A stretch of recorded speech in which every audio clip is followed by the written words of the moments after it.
Okay. slides on this camera. Okay, so If you mention towards the audience, we'll turn to the audience and do something special. And it's pretty much just like that one's just gonna move around for like whatever action. And that one's just gonna be right on you the whole time. Pressure. okay, No pressure. Yeah. Great. that's cool. Yeah, I know a lot of people were saying they were bummed they couldn't make it, so they're good to watch it. Hi, how are you? Oh, You came. You didn't get enough today. yeah.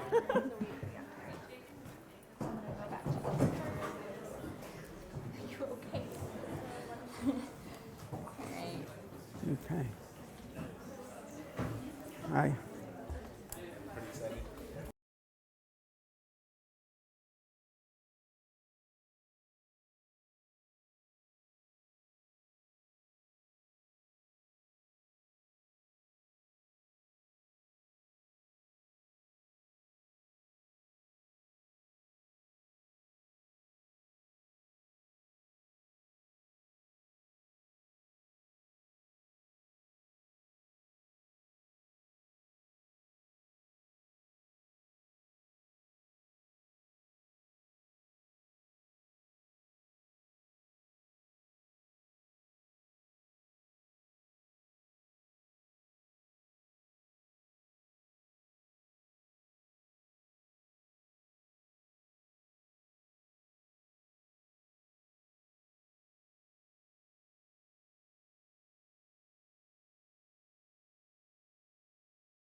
I only will in these cases.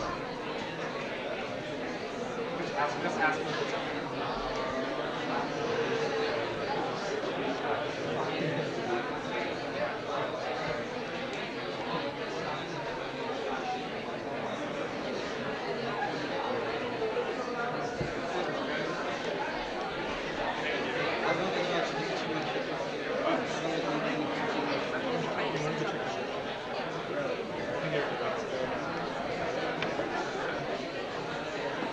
Yeah, we're already streaming right now.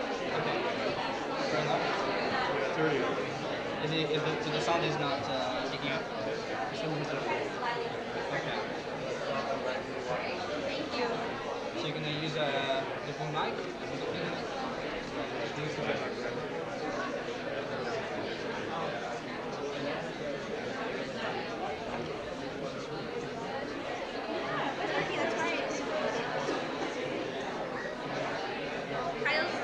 okay.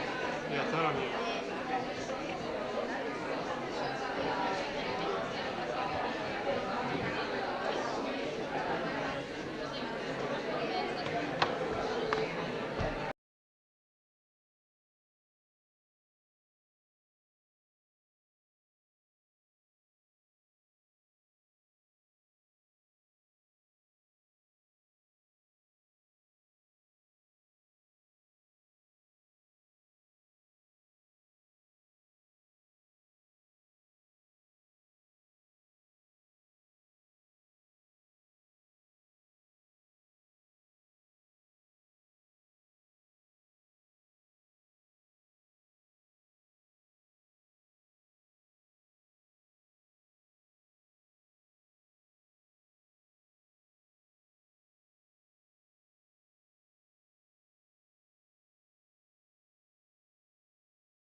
would like to say a few words to you. All right, so good evening, ladies and gentlemen. My name is Lauren, and this is Valentin, and we are student representatives of the Redpath Museum Society and of the Cutting Edge Lecture Committee. And we're really excited because this year we are launching a crowdfunding campaign to help raise a little bit of money for our series, which Valentin will be telling you about now. Yeah, so the Cutting Edge Lectures, I've been going on at the museum for 13 years now, and it's actually like a continuation of what was going on very early at the history of McGill, when the fifth principal of McGill, Sir William Dawson, was here, and he was giving lectures to students, a little bit like here, with his wife, to students, and what he was doing is really trying to transmit the knowledge around, like the cutting edge knowledge of the time. He was a very well-known person in the realm of natural history. And so what we want to do, it was called Tea and Fossils, and what we want to do with this cutting edge lecture is to really keep doing this at McGill, keep this tradition going at the museum. And so we're doing a crowdfunding campaign whose aim is $5,000, and we'd be really, really thankful if you could help us to start the campaign. So it's starting right now, and there's many ways you can give. Any amount is really helpful for us, and so there's many ways you can help. So we have donation cards here for you. They're just behind the stand here, and we'll be bringing them out for the reception. They're super easy to fill in. We also have a website that's gone live today. If you Google Seeds of Change McGill, you'll be able to see our crowdfunding page there. And either way through which you donate, either the cards or online, you will get a tax receipt for your donation. And your donation goes towards to supporting a fantastic lecture series that obviously you all are invested in and enjoy. And to keep getting updates about all the events happening in the museum, I encourage you to like the Facebook page of the museum, where I post all the events and all the updates about the crowdfunding campaign, so you can get updates on that. Yeah. What's the website again for It's donation? called Seeds of Change McGill. Yeah. Thank you. All right, so without further ado, I'm going to introduce Professor Mackey, who will be introducing our speaker for the evening. Good evening, everybody. I'm Michael Mackey. If you haven't been here before, welcome to the second lecture of the 2016 academic year, the Cutting Edge Lectures. These were started a number of years ago because Graham Bell and I at the time thought that we needed to have some venue in which we could hear about interesting things that people at McGill were doing in the sciences that was communicated in some comprehensible way that everybody could understand. And it has turned out to be a big success, particularly with students, which is most gratifying. And tonight we have a very distinguished member of the McGill faculty speaking, Leon Glass, who is the Rosenfeld Cardiology Professor in the Department of Physiology. Leon came here in 1975 from the University of Rochester. Previously he had studied at Brooklyn College, where he did his undergraduate degree, and then the University of Chicago, and he also had a stint as a postdoc in the British Isles. Leon has been a valued colleague of mine for over 40 years. And like most people who've had a long relationship, we've had our fights, like most married people do. Leon has famously remarked on more than one occasion that the two of us have been married for a long time. Nevertheless, whether we've had ups or downs, and it's been mostly ups, he's a wide-ranging scholar. His interests are varied, ranging from problems in physiology, applying mathematics to study those problems, but he's also an accomplished musician. And tonight he's also been interested in various aspects of art. And tonight we're going to hear about chaotic music and fractal art. So let's welcome Leon Glass.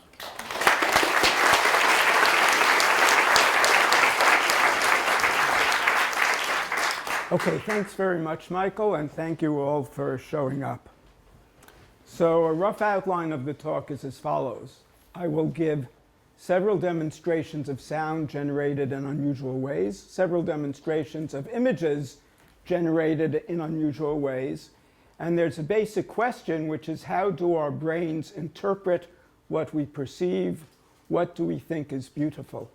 Now, I don't have the answer to that basic question, and I don't know if anybody has the answer to that question, but it's one of the points of the talk is to invite you to be thinking about that question, not only during this talk, but in the rest of your activities. One can start off by saying the ability to appreciate music and art are uniquely human characteristics. Do people believe that? No? No, you think monkeys can draw art? My goldfish likes classical music. Okay, your goldfish likes classical music. Okay, so maybe that's not true, so that's good. We start off, I mean, there are things about monkeys drawing art and the critics thinking that it's excellent, or perhaps, who knows? The pursuit of definitions of art and beauty arose in antiquity. So here are two opinions about aesthetics.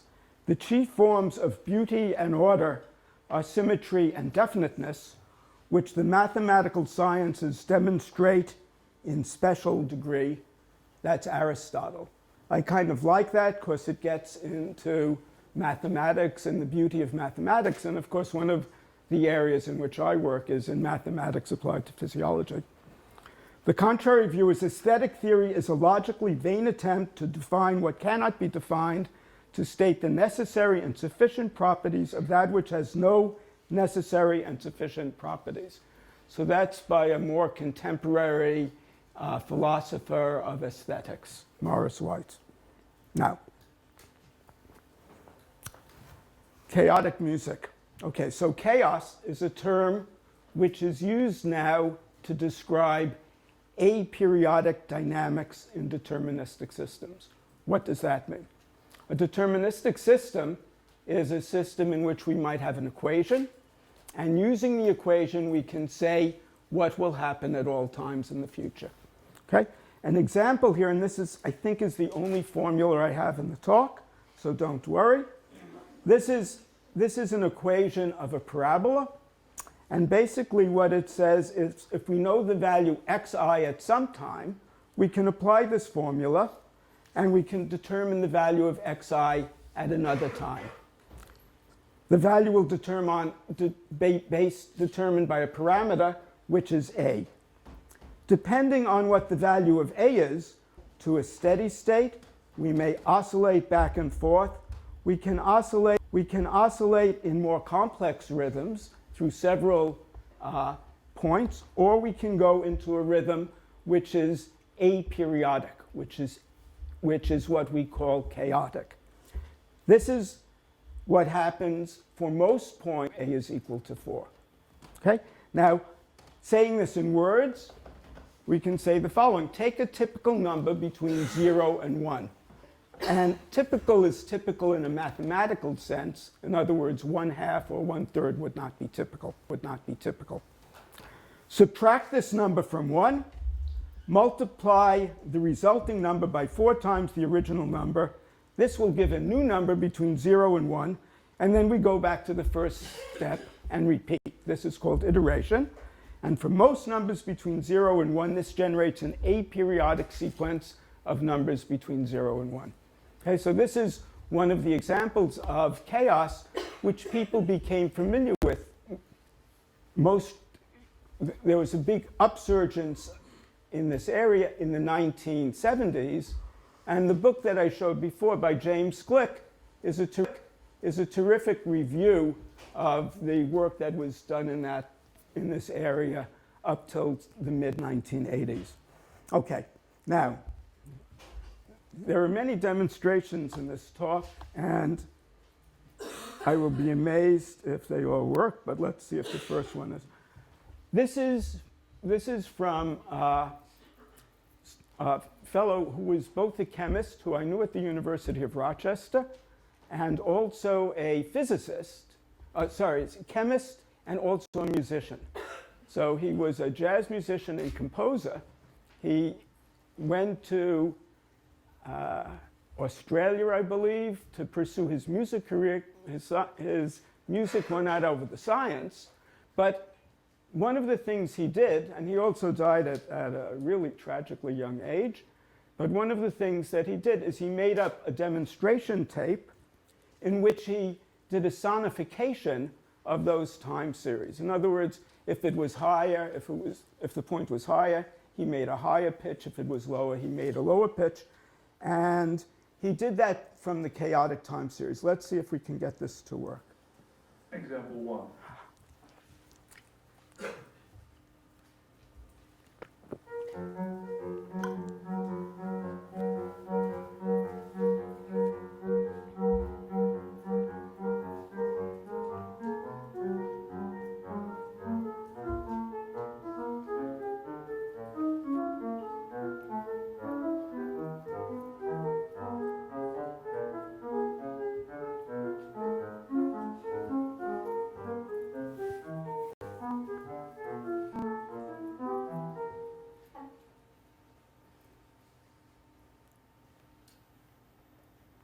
Example 2.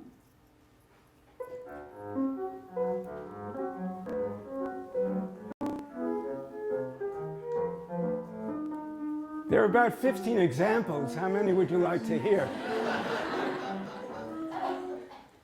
Okay, so I don't know whether you like that or didn't like that or would like to go to a concert listening to that, but might you say about that the following: I do not see how the feelings transmitted by this work could unite people not specially trained to submit themselves to its complex hypnotism, but I am unable to imagine myself a crowd of normal people who could understand anything of this long, confused, and artificial production except short snatches that are lost in a sea of what is incomprehensible. Okay, so who is the critic and what piece of music? Anybody want to guess who hasn't seen the talk before? The critic and the piece of music? Huh? Ah, that's an excellent guess, but it's not right. It's Leo Tolstoy on Beethoven's Ninth Symphony. Okay? Okay, so Tolstoy didn't like it. However, a mathematician, Paul Erdo, says, why are numbers beautiful?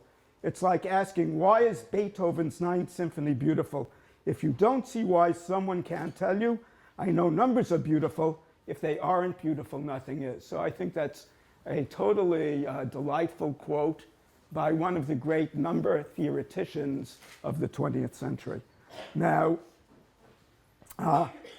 okay, well, voici un étrange spectacle d'une barbarie laborieuse et puérile que le public des Champs-Élysées accueillait sans respect, and that is the Rite of Spring. Okay, okay? So that is the Rite of Spring from the review that took place right after it was auditioned in Paris in the early 1900s.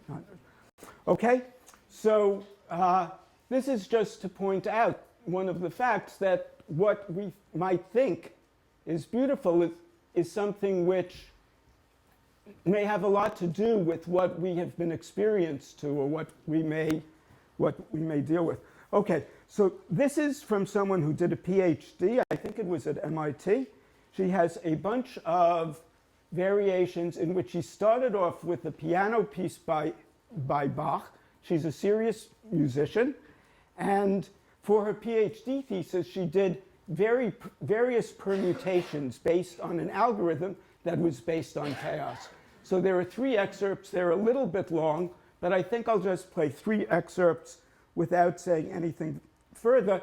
It will be kind of familiar. And when you listen to the excerpts, try to think about what are the notes that were put in by the computer rather than by Bach. The first one is the original, then the second one is just slightly perturbed, and the third one is just perturbed a little bit more.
So the point of this is just that you basically have Bach in all of those. Whoop! I think we're going to try to stop this. Okay, so there's basically Bach in all of those. Some of the variations almost come up with kind of jazzy types of note sequences and so forth. So it just questions, would you want to go and hear permuted Bach in a concert? Would that be interesting? Okay. Other sound, I'm going to move to this. So the smiling person in the face is Mark Ballora. Does anybody here know Mark Ballora? Did anybody? So he actually did a PhD at McGill University. He did a PhD in music technology, but I was a co-supervisor along with Ari Goldberger, who's a cardiologist. And his thesis was to take the fluctuations of normal and abnormal heart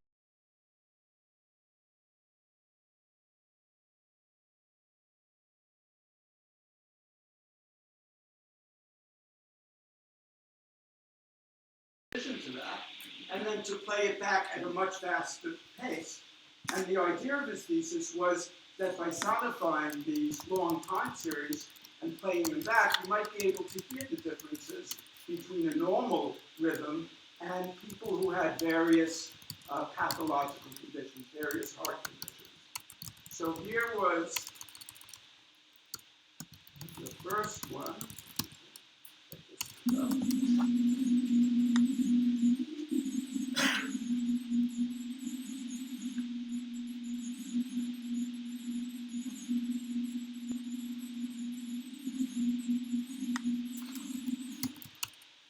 Okay, that was a normal, healthy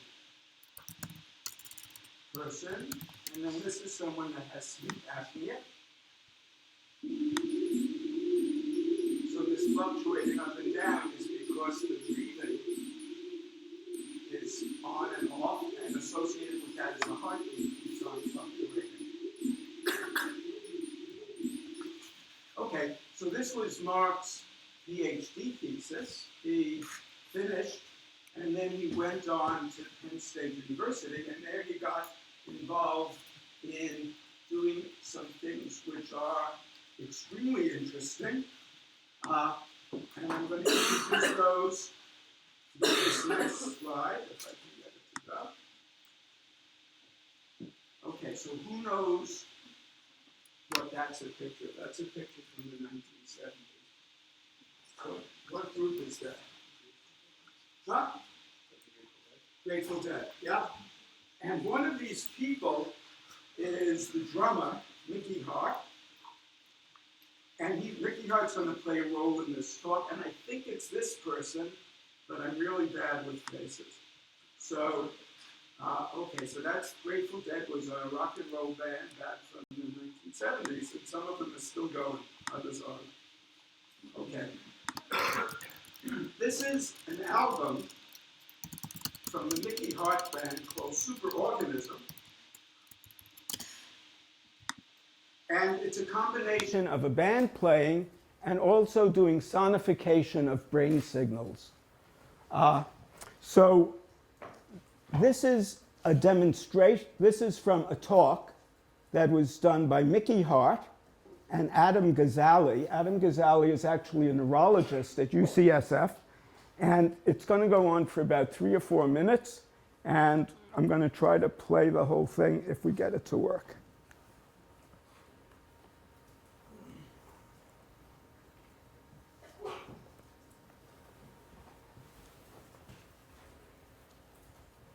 What we're going to do now is I'm going to show you the rhythms of Mickey's brain superimposed on his brain in real time. Whoops. That's our goal. Oh, this isn't showing. So let's show you alpha rhythms. How do I get this to go? They work. What you're looking at is real-time alpha rhythms. These are those first rhythms described by Hans Berger in the early 1900s in Mickey's brain, changing in real time, recorded from his cap, superimposed on his brain. This is very reassuring. Does one of the tech people have an idea of how to get this to Functioning brain. project? Maybe it's above something ground. behind the screen. If you minimize your slide. Now what I'm doing is showing you theta rhythms. Theta rhythms, you can see they have a very strong frontal dominance. These are the rhythms that are associated with attention, concentration, working memory, holding information on mind. We can view all these rhythms in real time. Right now it's a demonstration. It's the first of its kind that I know of in experience in this in a live audience here. But what we hope is that this will also drive the very research. Can being able to visualize Well, I can your turn this own around. brain rhythms in real time to help you to control that. Okay, we have the rhythms going now. Now what we want to do is something also unique. We're going to let you hear the rhythms of Mickey's brain. So let's turn off theta. Can we hear? Whoops. Turn alpha. So what we've done is we've sonified the alpha rhythm. We've converted from a frequency that you can't hear to a level you can hear. That was the alpha.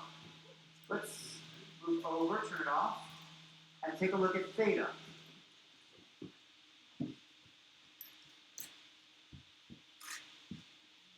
Slower rhythm, deeper sound. So we kept the relationship between the rhythms. Theta rhythm is 4 hertz. So we just brought it up to a level you can hear, but its relationship with alpha is still the same. How about gamma rhythms? Gamma rhythms are much more rapid. Now I'm displaying it as a high frequency. So let's bring on these rhythms and let's turn on all of the sonification of Mickey's brain and all the visualizations of the rhythms.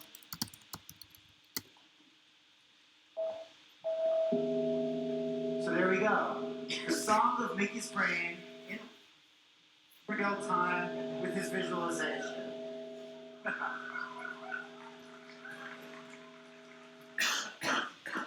I give you my brain. Well, the sound of my brain anyway. Now, can you imagine being able to entrain with these rhythms, to be able to focus on a certain part of the brain, to be able to see what part of the brain lights up while you play a certain instrument, a certain rhythm, and a certain amplitude. What does the brain look like before, during, and after an auditory driving experience? What this is about breaking the rhythm code. This is the genome project for us. That's the grail. Once we know what rhythm really does, then we'll be able to control it and be able to use it medicinally. The diagnostics, the health rhythm. Okay.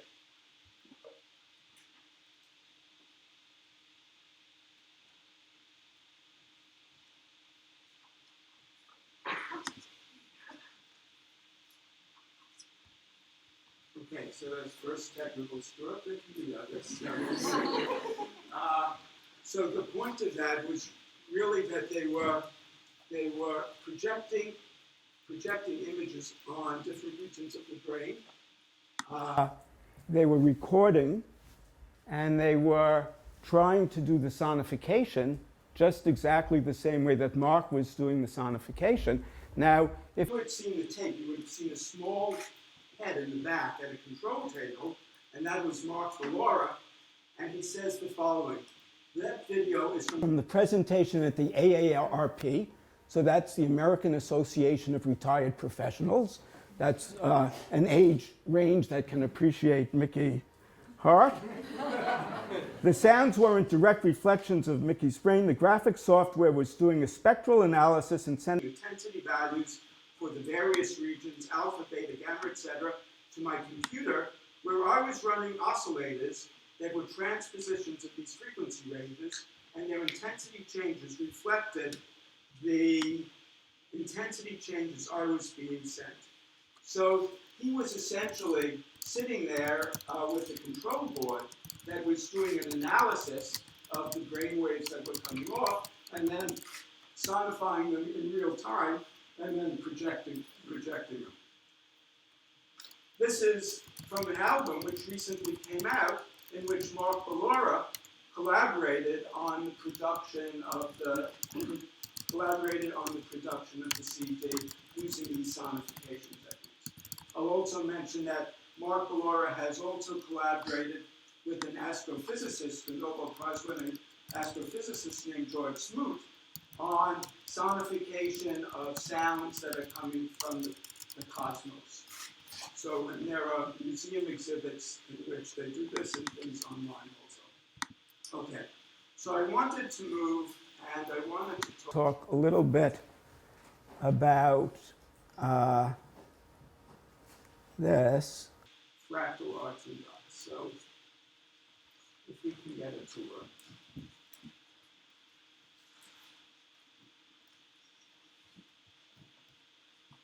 Why don't I have an image? Here, everything worked perfectly yesterday.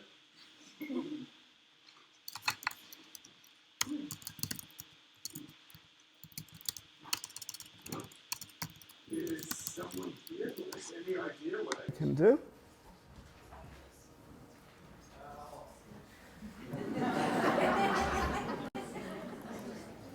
Duplicate. Oh, okay. Okay. Okay. So this. Oh, wait a. I got it. Okay. Yeah. Okay. So this is a demonstration of something called the Mandelbrot Set, and I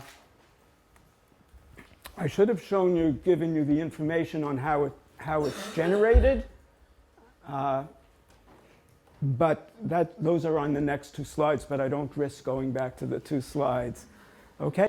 This is essentially taking a simple mathematical formula, applying that simple mathematical formula, and then projecting that as images of black, white, and color on the screen. So the complexity of that algorithm is very similar to the algorithm that was used to generate the chaotic music. Okay? It's a very similar equation. It's just being applied in a somewhat different manner. And one of the things that people could say about the computer-generated sound is that it's such a simple equation. How could it possibly sound like something which was interesting or pleasurable? And here is something which is about as complicated as that thing used to generate the sound. So the algorithm itself is extremely simple. I'll give you the information about the details of that when we're done with this. And here we're generating this. So this is an online computer program. I can blow up different regions of this image, and this is doing computations. It's doing a number of iterations in real time. So just like we did 20 iterations before, and I showed the time series for 20 iterations, this is doing hundreds of iterations at each pixel in real time and displaying the results. So you have these rather fantastic shapes, and you have fantastic shapes on fantastic shapes. You have extremely convoluted regions here. Nestled in those convoluted regions, you have the same kind of fantastic shape. So this is what's called a fractal. There's self-similarity, there's complicated structure at all space scales. In this particular program, we can have different levels of computation. Here there was up to 256 iterations at each pixel. We can jack that up to 4,096 iterations at each pixel. And it's really hard to understand that this computer is doing so many computations at each pixel so quickly, but that makes these images gives it much more detail. Now, one of the questions that we can ask is this an aesthetically pleasing image to people? I find it aesthetically pleasing, much more so than the chaotic sound. So in this, we can almost look any place, and you come up with these really fantastic images, fantastic structures. One of the things we can do with this is we can change the color scheme. We can add rainbow colors. We can add shaded colors. Oh, that doesn't look so good. We can look at random colors. And if anybody is a tendency towards epilepsy, then please close your eyes. Okay? We can have these go in time. Okay? This worked better when the computers were older and it didn't update so quickly. Okay? So here we have a simple algorithm which we can use to really generate these fantastical images which have a certain level of aesthetic interest, if not being pleasing. Now I have to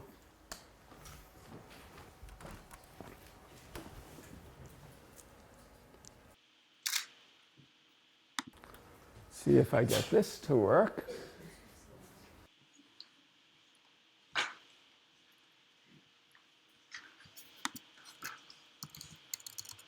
See anything there? Okay, so I'm going to show you some other images, completely different. And there's a story behind these other images, and that is that in the late 1960s, I was at the University of Edinburgh, and I was in the Department of Machine Intelligence and Perception. I was a postdoctoral fellow. One of the professors in that department was Christopher Longer Higgins, who was a professor, and who was trained as a chemist, a quantum chemist, but was a great musician and was very interested in how the brain worked. So in his mid-40s, he changed his career and helped set up this department. So he visited the university, Syracuse University, and the physicist there by the name of Eric Hart showed him an experiment. The experiment was to take a blank piece of paper and to take a Xerox copy of it. And that is a copy. This is the third copy. So you take a copy of it and then you iterate it, just like we've been doing iterations in the other things we've been doing. Now we're iterating an image. We're iterating it on a Xerox machine circa 1968. Okay? Now, I don't know how many people here were alive in 1968, but the Xerox machines, first of all, Xerox was a great company, which has subsequently turned not into a great company. The Xerox machines had many defects, and the paper in Scotland was kind of crummy because it had little brown specks in it, and the British had cut down all the trees in Scotland. The English had taken all the forests out, so they had a great difficulty finding good trees. Whoa. Why did this go out? Oh. Can you see that? Find the light went off for some reason. Something happened? Oh. Okay. Okay, here we go. Okay, so there are the dots. There are dots, and you can keep on doing iterations of this. Okay, so I'm going to try to go through some of these kind of quickly. We can keep on iterating that. You can take a copy of the copy of the copy.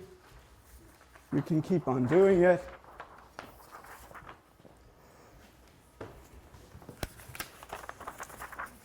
And what you start doing, if you can see it, can you see that you start building up a pattern of dots? And people who remember the Xerox machines from a long time ago will remember that when you made copies of copies of copies, you started building up these dot patterns around the edges as a result of noise processes. Okay, so little specks of dust or little imperfections in the paper formed a little seed, it formed a nucleus. Which was copied, and then that was reproduced and reproduced and reproduced. And I was interested in that time in trying to study the spatial pattern of the dots. Okay, this was all on paper, not on transparencies. And to study the spatial pattern of the dots, what I decided to make is a transparency. And I would superimpose the transparency on the original just by accident. The idea was to project the transparency on the wall, to draw circles, to compute something called the correlation function, and to see what resulted. So if we see that, this is now the 12th iterate. So these are the copies of the original things from those days. Copy of the 12th. And in the process of doing that, I accidentally superimposed a copy on the original, not on the original, on the paper, the transparency on the paper. Here I'm doing the 11th iterate on the 12th iterate. And when you do that, you see that you can generate these spatial patterns. Do you see that? Okay, I don't like to tell people what they see. Okay? But there's a spatial pattern. So I discovered that, and my mentor, Christopher Longa Higgins, said, wow, that's really terrific. you should write a paper about that. Okay? And I did that. Okay? Okay, that was probably the best advice I'd ever gotten from anybody? Okay, so this is a visual effect, and in subsequent years, this effect has been studied by many people at many points in time. Trying to understand something about the way the physiological system, the way the visual system is operating and working to understand and is able to process these patterns of black and white. So, okay, I think there are more of these demos on the dots that I could give, but I think in the interest of time, we'll just move on and see if I can reestablish my laptop.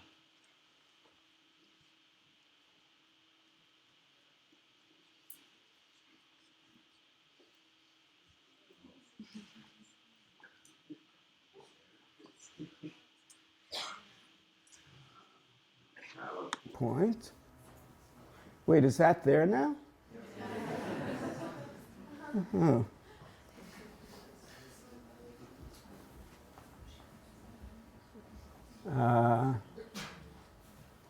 Okay, am I back here? Okay.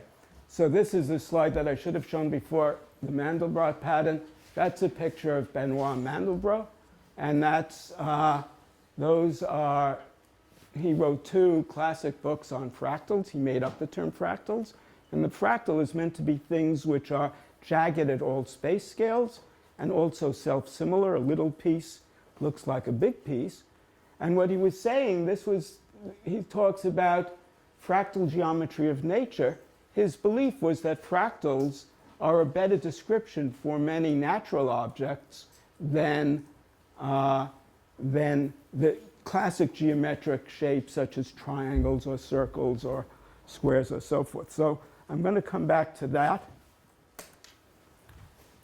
I'm going to come back to that at the very end. Okay, and then this was just the algorithm that we can use to generate the Mandelbrot set. I won't give it to you in detail now, but if people are interested, we can talk about it later.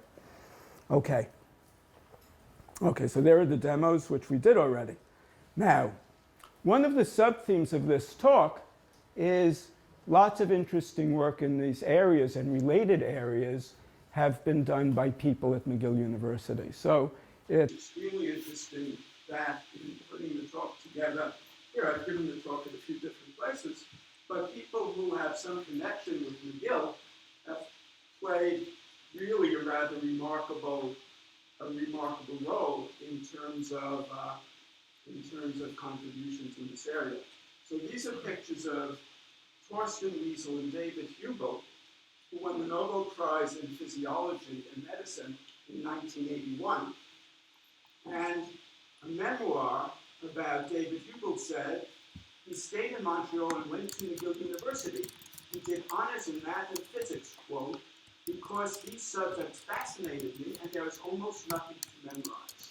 He graduated in 1974. Okay? After graduating, he went to medical school, and then he went to Johns Hopkins University, where he started collaborating with Vernon Mountcastle and David Hubel and won the Nobel Prize. Now, what Hubel and Wiesel did, and I have a clip which I think, since the other clip that I had didn't work and time is moving on, I think I'm going to just pass over this clip. But if anybody is interested, this clip goes back and goes to their laboratory and shows them how they did the original mapping of the activities that stimulate nerve cells in the brain. They did experiments in cats in which they shine different shapes or lights into the cat's brain. These were very extensive experiments. And the end result of those experiments is they proposed a hierarchical organization of cells in the visual cortex of cats. They said that there were some cells that they called simple cells that responded principally to lines of light. Okay?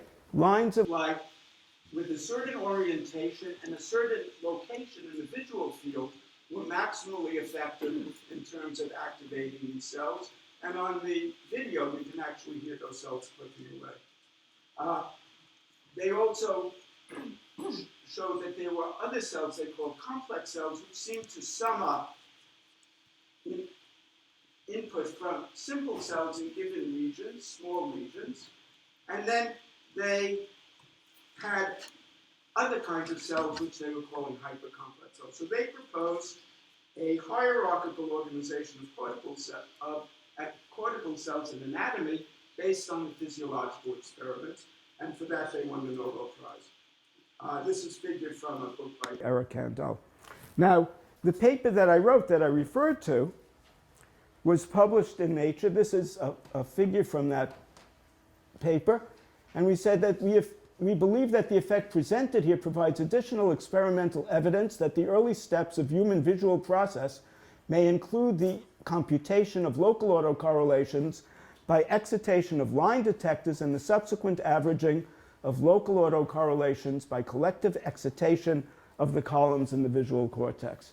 So that's a speculation concerning the computations that have to be done in order to be detecting these cells, and the description was based on the physiological studies that Hubel and Wiesel had done. Okay, so I know that language is a little technical, but it's essentially looking at the local correlations that are present there. Now, this is from a cover article in the Journal of Neuroscience in 2002, which is called Signals in the Macaque Striate Cortical Neurons that Support the Perception of Glass Patterns. Okay? So those dot images are now called glass patterns. Okay? And this was an article in which they were doing similar experiments to what Hubel and Wiesel did, but this time in monkeys. And in this time, they were using these dot patterns to try to see what information processing would be taking place at the individual neuronal level, underlying the perception of these particular patterns. Okay, and they're mathematical models and so forth. Okay, so this brings us to the issue. So we kind of switched from the phenomenology of different visual and auditory sounds to the issue of what's happening inside the brain. Okay? How do we know what's happening inside the brain? There are different ways. One is to use microelectrodes directly into the brain. There are a variety of anatomical techniques, and I have to say that this field is in the process of enormous explosion. Going back about 15 years ago, if you tried to do a wiring diagram of the different parts of the brain, you would find things like this, in which they have little wires in different parts of the brain and trying to show which is hooked up to which.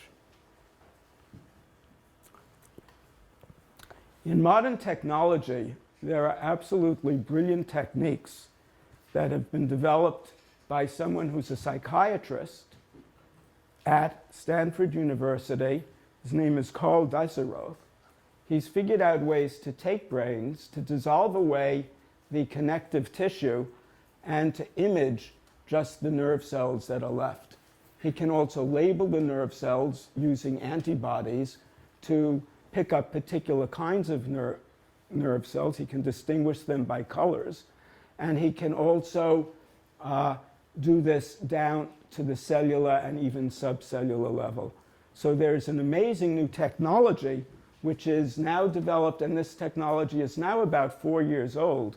It's very recent, to try to do anatomical studies in which it's possible to understand better which parts of the brain are connected to one another. This doesn't give the dynamics. There are other techniques that people are using to get the dynamics. Now, this is an image from, as far as I know, unpublished work that was given to me by Matthew Smith. And this is based on functional magnetic resonance imaging of the brains of macaque monkeys while they're looking at these dot patterns.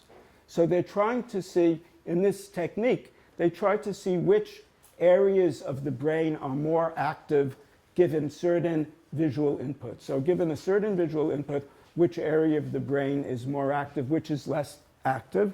And so they're trying to detect, as the animal is looking at the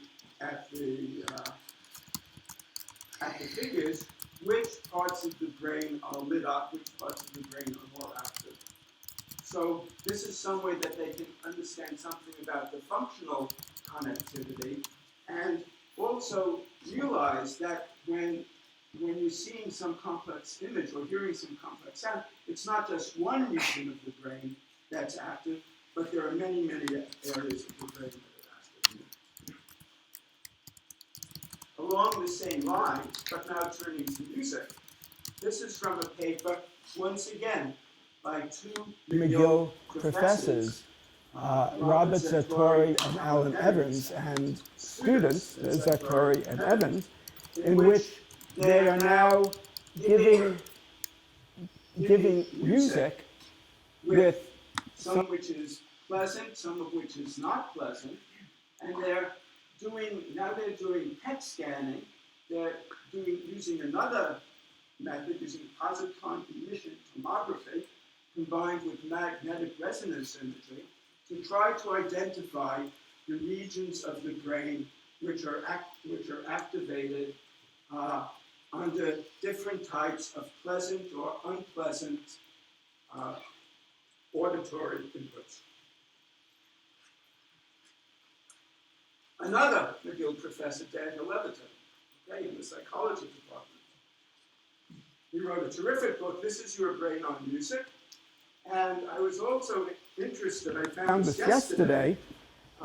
This says the following: I'll be presenting the 2015 Music Has Power Award to Daniel J. Levitin, a neuroscientist, musician, and best-selling author of This Is Your Brain in Music. This award recognizes individuals in the arts, sciences, and business communities whose contributions advance IMNS groundbreaking music therapy research programs and treatments. So that's the Something for Music and Neuroscience Foundation. Okay?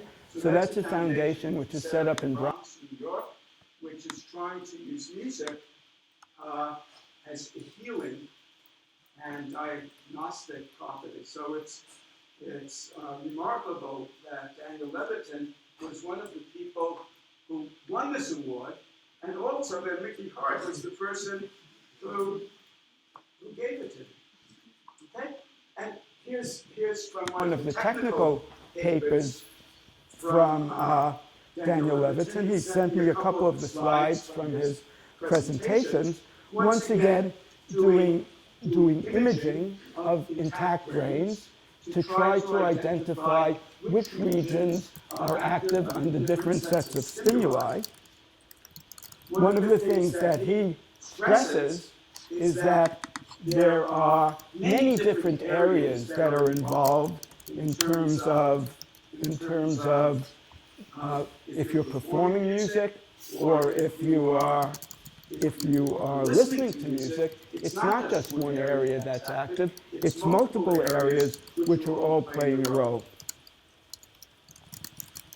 Then there's also the interactions between different regions of the brain, and once again, this is the final technical slide from Zatori's laboratory, in which they are trying to have people listen to music and then try to correlate activity, more or less activity in particular regions of the brain, with how much they like the music.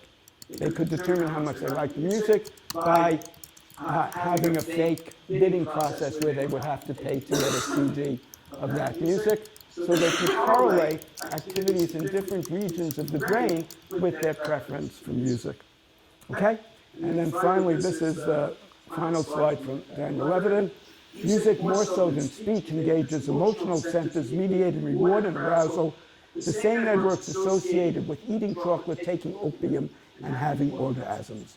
Okay? So the notion is that there are regions of the brain which are associated with pleasure or pain, and these can be activated in different ways. Okay, so pieces of music often have codas, a final recapitulation, and so forth. And here's the coda of the talk.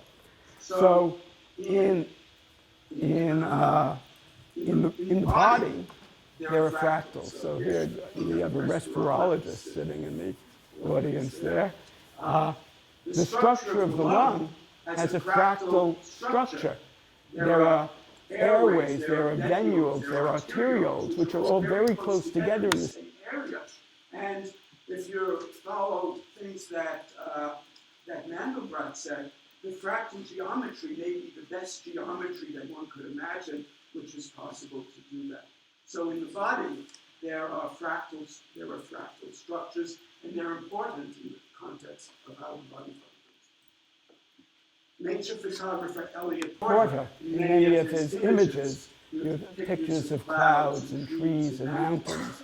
And people who are mathematically oriented would say that these are examples of fractals or naturally occurring fractals.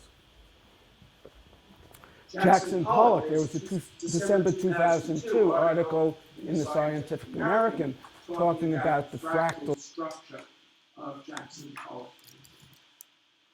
And then there are several books by mathematicians. This is by two German mathematicians, scientists, The Beauty of Fractals. A book, The Patterns of Chaos, Fractals, Discovering a New Aesthetic of Art, Science, and Nature by John Briggs. I'm not sure who he is. This is by two fine mathematicians, Symmetry and Chaos, A Search for Pattern in Mathematics, Art, and Nature, Michael Field and Martin Golubitsky. And there's a spatial pattern that's generating using a deterministic iterative scheme. Okay? Now, conclusions. Appreciation of music, art, and beauty depend on culture, what is experienced, and how this past modifies the individual's brain. Chaotic music is alien. It does not use familiar musical devices such as rhythm, harmony, nuance, orchestration, or even if it is a set of tones. That's that example from Jeff Pressing. The fractal images capture the visual complexity of the natural world, including form, symmetry, color, and motion. And finally, I would say that our understanding of what is beautiful is being addressed by neurophysiologists as well as philosophers. Now, I have this quote. This is a quote from the cover notes of Mickey Hart's album. And he says, I believe music can play a crucial role in helping us transcend the divisiveness of politics, race, geography, and gender. It is an energy that unites. It is also an energy that can heal. All we need is a groove to move our feet and a song to make the spirit soar. So I think that those are really beautiful sentiments. Before I finish, I would just like to point out to you that I play the French horn. amateur orchestra called Arnautucci. My French horn teacher is there watching the talk. And so we're playing a benefit concert for Nova, which used to be the Victorian Order of Nurses, on November 20th. And Beethoven's Fifth Piano Concerto with the soloist Kyoko Hashimoto, who's a professor of performance at the Guild, and also Beethoven's Fifth Symphony. So with that, I will leave you, and I'm happy to discuss further and answer questions.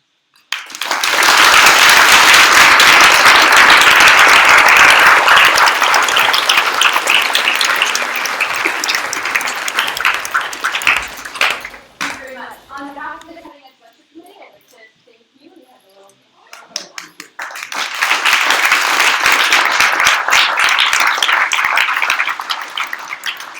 And I would also like to thank our TVM McGill crew, who is live streaming this lecture on YouTube, and it should hopefully be archived on YouTube for a little bit in case you want to refer back. Saw a lot of people taking notes if you missed something or want to double check, or share it with your friends to help promote our lecture series. Please do. And we do have a question and answer period now, so don't go anywhere quite yet. And I'd like to introduce Professor Cook, who will be leading our question and answer period. Okay, so there's wine and cheese, and I know you know about the wine and cheese. So let's just take a few questions, and then we can also talk to Leon as we're reading and enjoy your questions. Second class, we pointed out that our connection, our process by nature, methodology, and culture theory. My question is, what is the relationship between in other words, which is the cause and the effect? How does culture mitigate the process, and how does the process mitigate the effect of culture? Okay. So for one thing, the synapses in our brain, we believe, or there's very good evidence that they're very rapid. They're changing. They change particularly at certain critical developmental periods. So everything that we experience, if we remember something, you have memories from many years ago, where are they? How did they get there? Scientists, neurophysiologists, believe there's something changed in the synaptic structure of the brain, which is in some sense coding that. So your brain is constantly being modified by the experiences, by the visual experiences, by the sound experiences.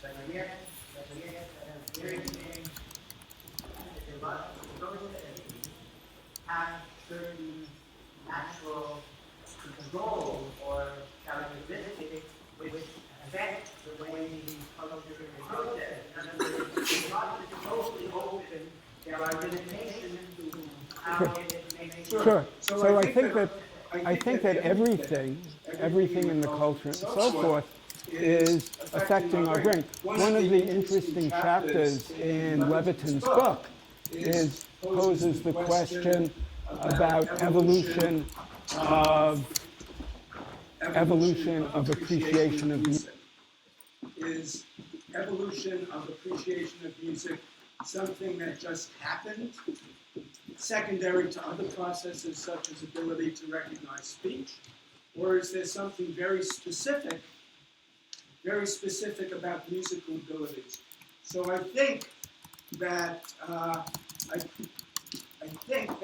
he was quoting another McGill scientist named Stephen Tinker, who was saying that it's just incidental to speech.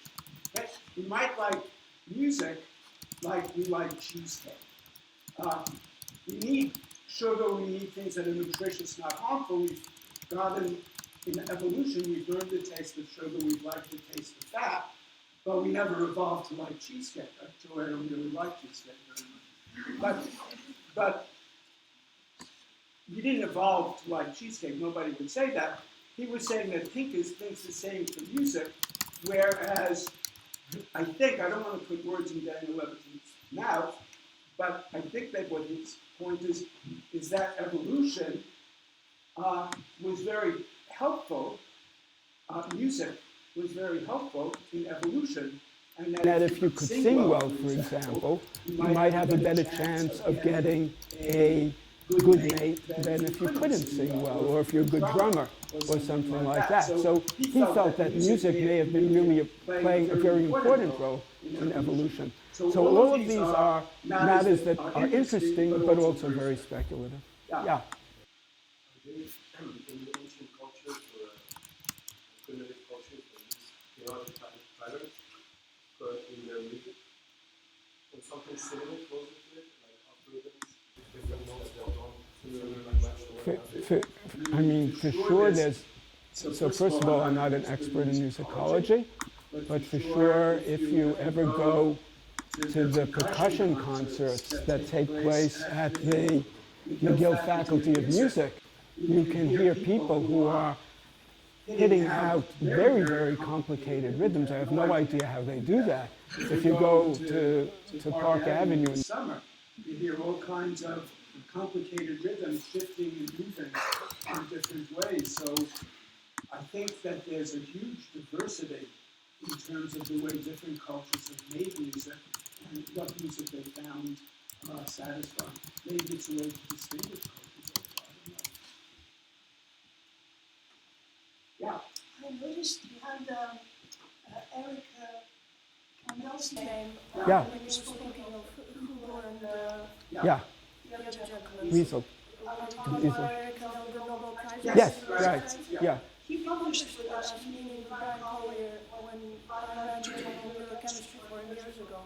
I'm taking a total stab in the dark here. Can some of the sophisticated imaging be used in research on Parkinson's or Alzheimer's, the cause of which we do not know yet? So that foundation that Daniel Levitin got the award from is certainly very interested in these issues of disease, Parkinson's. I expect, but I'm not sure, that Oliver Sacks may have played a role in that foundation since it's up in the Bronx where he used to be.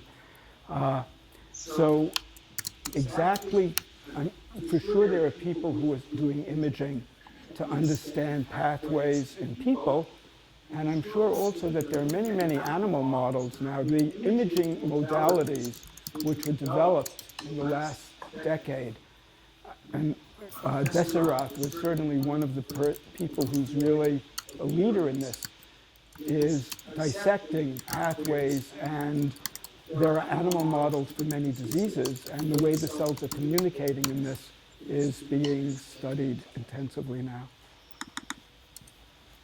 One last one. Do the ideas of chaos and randomness go hand in hand, or are they separate in some sense? Okay, so the idea of chaos is that you have a comparatively simple deterministic system that is like to bring the picture. A comparatively simple set of rules like the ones that I showed, which can give rise to complicated dynamics. Randomness, when people say something is random, they mean that there's no way to predict what's going to happen in the next time instant. Some people, like, I don't want to put words in my colleagues' mouth, believe that everything is deterministic. Okay? If we had big enough equations, we could know what's happening. I don't really believe that myself, because I think that things that we call the tiny differences in initial conditions.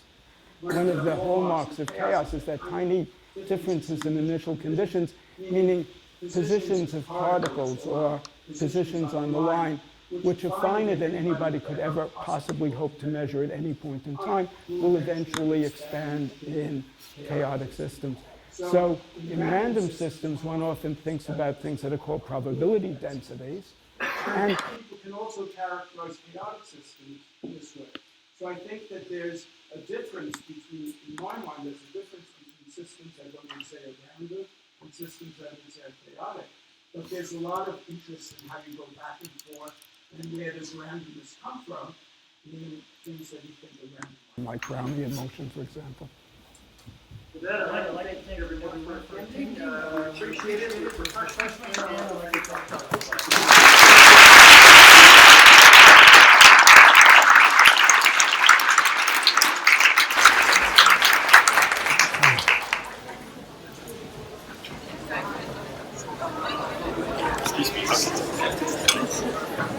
Sorry? We get access to this.